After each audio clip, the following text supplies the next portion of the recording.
It's a big mumbo jumbo. We don't need much of this at all. Got to run one from the driver's side to the passenger side.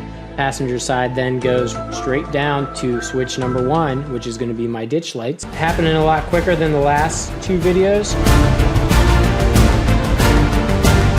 Actually wants to tip forward because all the weight where it's at. Okay guys, so a couple things here.